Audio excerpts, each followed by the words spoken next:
So I would like for you to help me with this.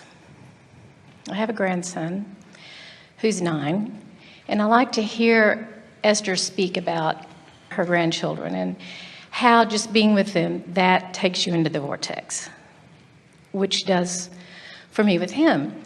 So when I first heard about the law of attraction, which was about 1.5 years ago, and then started reading the Sarah books, which I think are great, I started talking to him about the law of attraction. And he saw the books, and he saw the tapes, and he saw Esther and Jerry Hicks and recognized the authors and all this. And so he saw the book, Asking It Is Given. And he said, "Queenie, what is that?" And I said, "Well, you just have to ask, and then you get whatever you ask."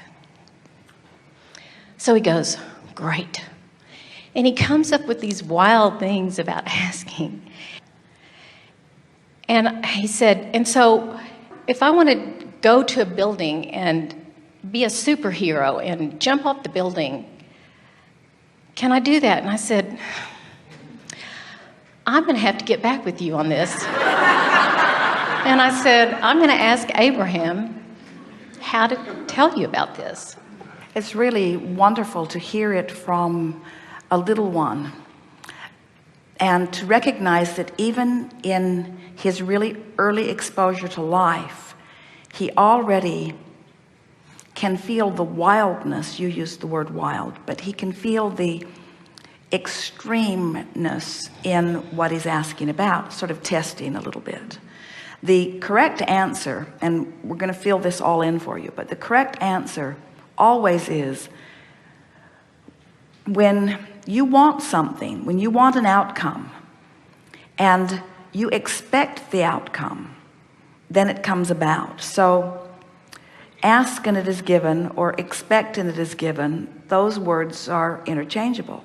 Of course, you've heard us say that there are 3 steps: ask, source answers, and then you must allow. So even if it's elementary introduction to a child, there is more to it than just saying the words, "I want it." You have to help this child understand that you don't ask with your words, you ask with the rocket of desire that emanates from you, and that the real work, or the real finesse in creating, is in tuning yourself to what you've asked for.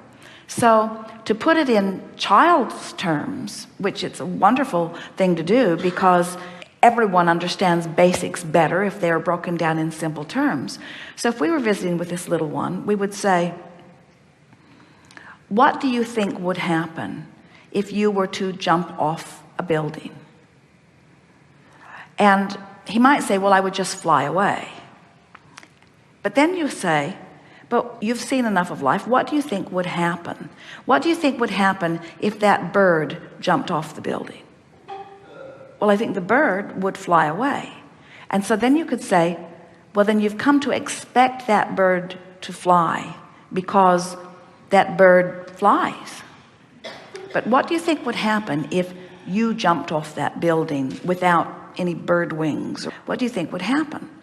What do you expect would happen?" And he would say, "I would fall to the ground."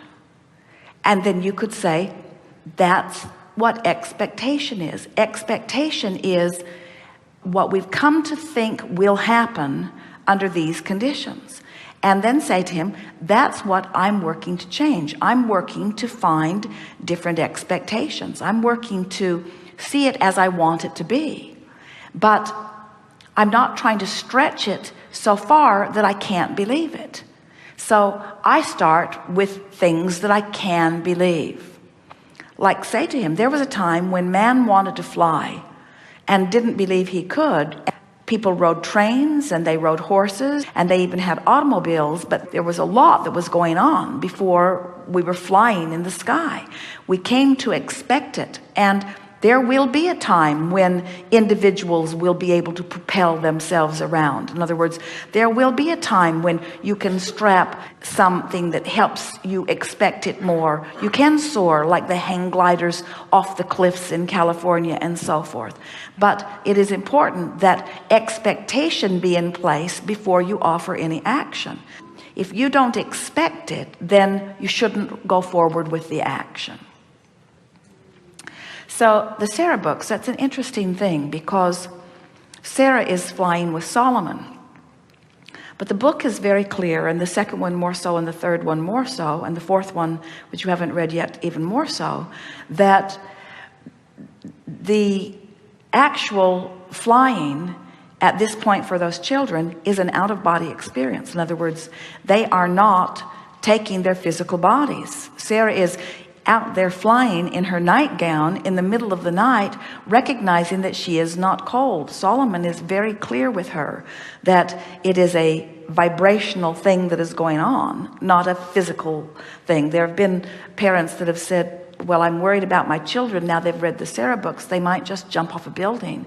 And we are not the least bit worried about that, because we know that children, even in their very early years, have seen enough of the way gravity affects their physical body to come to expect the gravitational pull's response to their experience.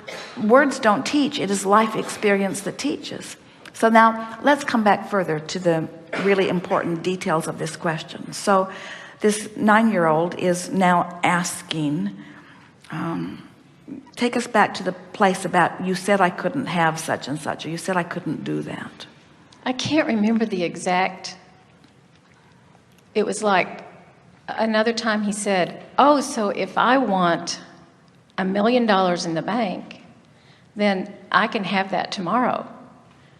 I said, no, that's not really how it works. I mean, it is how it works. It is how it works. But the question is, what's going to have to change in your vibration or thought process that makes you expect it? Because this is the thing that's hard to teach to anyone, and maybe a child is readier to hear it than many adults are. It's when you want it and believe it that it immediately is. So the answer to that child would be, well, if by tomorrow you can believe it, then yes, it could be there tomorrow. And you don't even really want to say, but for most people it won't be there tomorrow, because that just keeps shoring up the reason that for most people it isn't there tomorrow.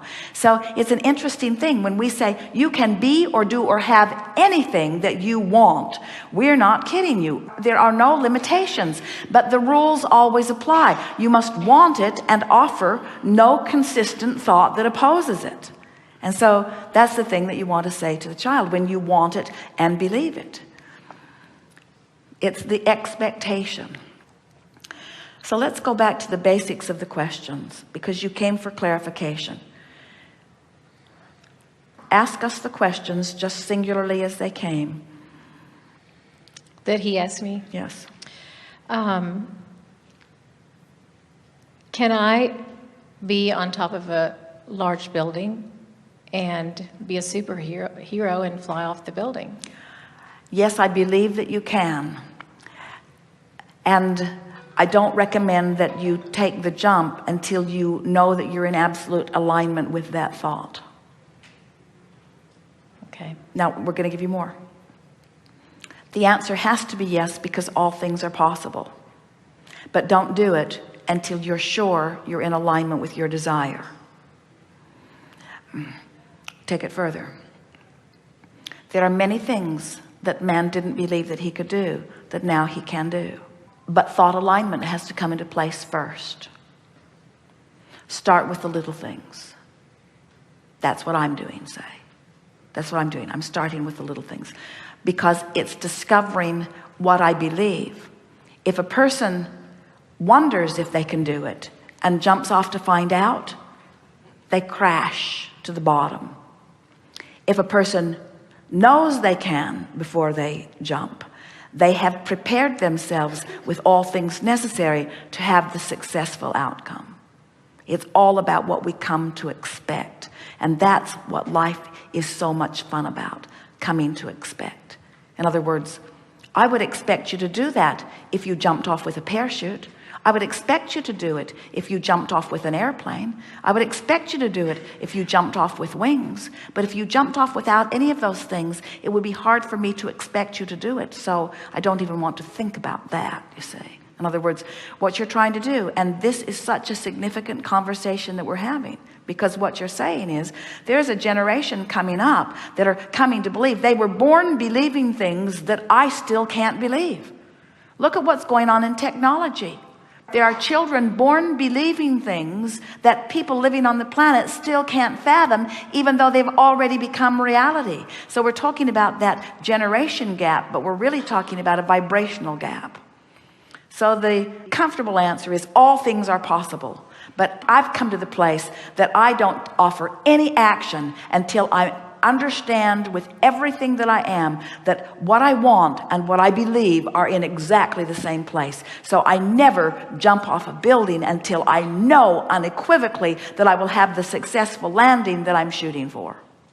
That's the right answer. Okay.